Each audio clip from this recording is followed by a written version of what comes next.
ಈ ಮಳೆಯನ್ನು ಸ್ವಲ್ಪ ನಾವು ಸವಿಯೋಣ. ಈಗಷ್ಟೇ ಕಾರ್ಯಕ್ರಮದ ಪ್ರಾರಂಭದಲ್ಲಿ ಆದ್ಯ ಸರಸಂಘ ಚಾಲಕ ಪ್ರಣಾಮವನ್ನು ಕೊಡಲಾಯಿತು. ಯುಗಾದಿಯ ದಿನ ಸಂಘ ಸ್ಥಾಪನೆ ಮಾಡಿದಂಥ ಪರಮ ಪೂಜನೀಯ ಡಾಕ್ಟರ್ ಕೇಶವ ಬಲಿರಾಮ್ ಹೆಡ್ಗೇವಾರ್, ಪರಮ ಪೂಜನೀಯ ಕೇಶವ ರೇವತಿಬಾಯಿ ಬಲಿರಾಮ್ ಪಂತ ಹೆಡ್ಗೇವಾರ್ ಅವರ ಜನ್ಮದಿನ ಯುಗಾದಿಯದು. ಆ ಕಾರಣಕ್ಕೋಸ್ಕರ ನಾವೆಲ್ಲರೂ ಯುಗಾದಿಯನ್ನ ಇನ್ನೊಂದು ಶ್ರದ್ಧೆಯಿಂದ, ಹೊಸ ವರ್ಷ ಹೌದದು, ಹೊಸ ವರ್ಷದ ಜೊತೆಗೆ ಇನ್ನಷ್ಟು ಪ್ರೀತಿಯಿಂದ ನಾವು ಸರಸಂಘ ಚಾಲಕಿ ನಿಮ್ಮ ಬ್ಯಾಂಡ್ ಸಹಿತ ಪ್ರದರ್ಶನ ಮಾಡಬೇಕು ಅಂತ ಕೇಳ್ಕೊಳ್ತಾರೆ. ಆಗ ಜೊತೆಗಿದ್ದಂಥ ಅವರ ಪಕ್ಷದ ವ್ಯಕ್ತಿಗಳು ಕೇಳ್ತಾರೆ,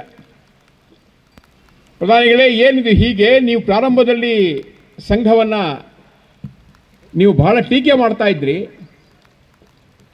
ಸಂಘದ ಭಗವಧ್ವಜ ಹಾರೋದಕ್ಕೆ ದೇಶದ 1 ಇಂಚು ಜಾಗವನ್ನು ಬಿಡೋದಿಲ್ಲ ಅಂತ ಹೇಳ್ತಿದ್ರಿ, ಸಂಘವನ್ನು ಹೊಸಕಿ ಹಾಕ್ತೀನಿ ಅಂತ ಹೇಳ್ತಾ ಇದ್ರಿ ನೀವು. ಆದರೆ